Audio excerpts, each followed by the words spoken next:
Maayong gabi, Bets. So tonight, gabi ko nila kay pagkahuman sa akong trabaho, gigutom ko. Muna nisuroy ko diri sa Tres de Abril, diri sa Labangon, kay doon naman sa Amua. Muna, karon ako suwayan ug unsay lasa aning beef pares diri sa Tres Beef Pares or Tres Pares Hilton. So, mo ni ilang landmark diri sa Sea Oil at Mangraana ang Tres Pares Hilton. So, kuyugi ko para tilawan nato ang beef pares, stuffed egg ug ngohiong diri sa Tres Pares Hilton. With me, JC, here in Big Ear Tours. So guys, before ta mo tilaw sa beef pares diri sa Tres Pares Hilton, ato sa ila-ilaw kung unsa bi beef pares. So muna nakaila-ila ko sa usa sa mga suki diri sa Tres Pares Hilton, mo ni si Mark. So Mark, kabawa jud ko nganong ganahan jud kay katikanian, pero ato daw is describe kung unsa mag beef pares. So, traditionally, ang beef pares is found in Manila. It's a street food sold through a farm and or pop-up stores. Pop-up store. Yes. And then eventually it was brought here in Cebu and then it became more in a formal dining setting. Or it's really not formal, it's more casual dining setting. So yes, so beef pares is thick beef broth with bone. With the bone. Yes, with the bone. Okay. So, mura na siya sabaw. Ano na ba siya rice apil ani? Actually, you have an option. There's an option na noodles, which is common for us. And then for those with big appetite, we choose to have rice. Okay. Unya aside pa sa beef pares, unsa pa may ma-offer diri sa Tres Pares Hilton? We have side dishes. We have mono. That's really perfect for the beef pares. We also have stuffed egg. We have pork chop. We have siomai and more.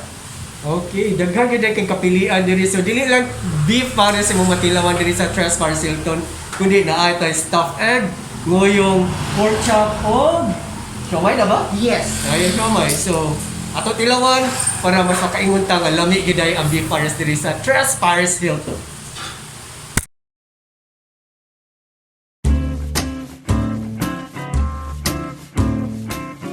So guys, na-serve na gyud karon ang ilahang specialty nga beef pares, and aside from that, naapa din sila stuffed egg, ngoyong o pork chop. So ato gining tilawan kay unsa man ginaning beef pares ug kaning ilahang mga side dish nga ang stuffed egg, pork chop ug ngoyong.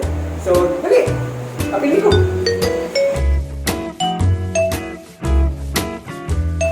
So guys, dikuyugan jud ko sa mga kauban.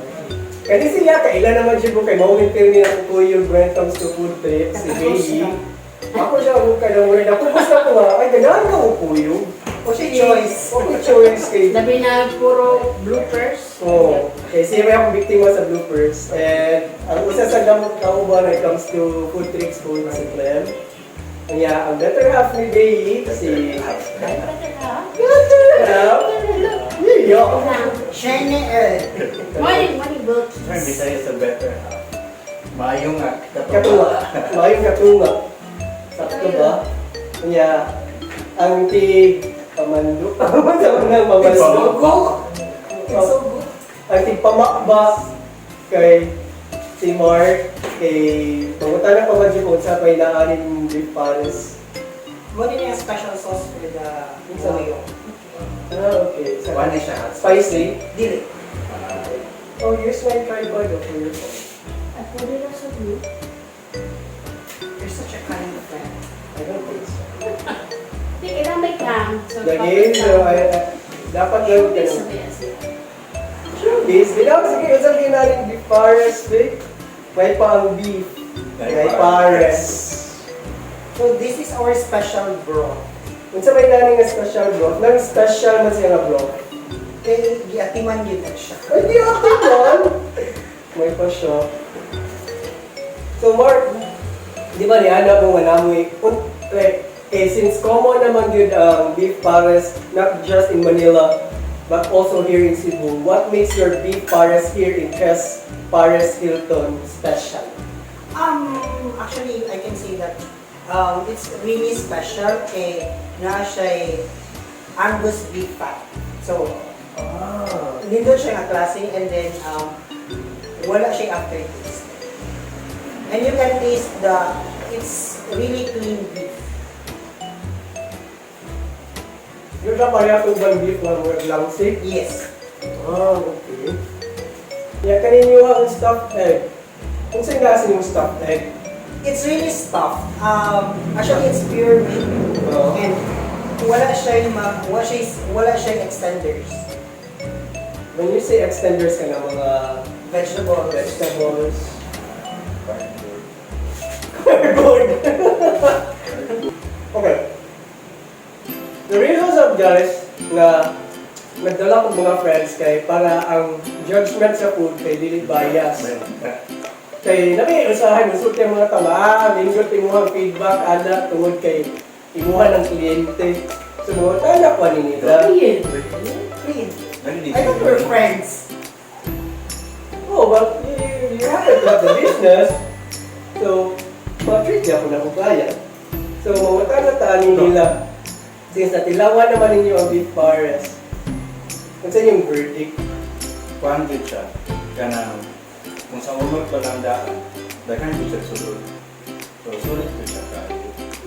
Yeah. You know, with Angus fats. Yes. Angus. Nagit siya in-stock sa overall kuhan. Kamutan ko siya palitan ng dice of fat, dice of meat. And we made sure na ang broth niya is clean. Most of the broth dito sa other pares is daghan ko aromatics. So, magsikikan din kayo broth to it. And you can niya mag-listen din siya. So, kuhan ng rice. Simplicity is that.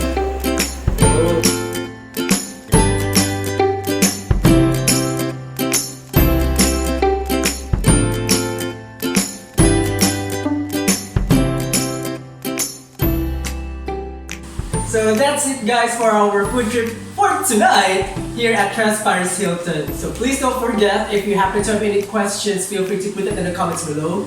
And I hope this vlog is really helpful for you to know where to eat, where to stay, and what to do here in Cebu.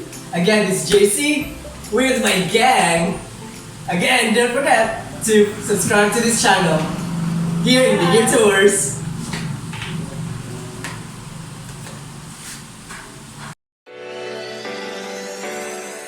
That's it guys for our food trip today here at Tres Pares. Wala ko kung inundungan ang kuwan. Di April. So that's it. Okay, ina naman siya kung kay Mawin kayo. Kay Mawin ako. Sila ang bitiwan na.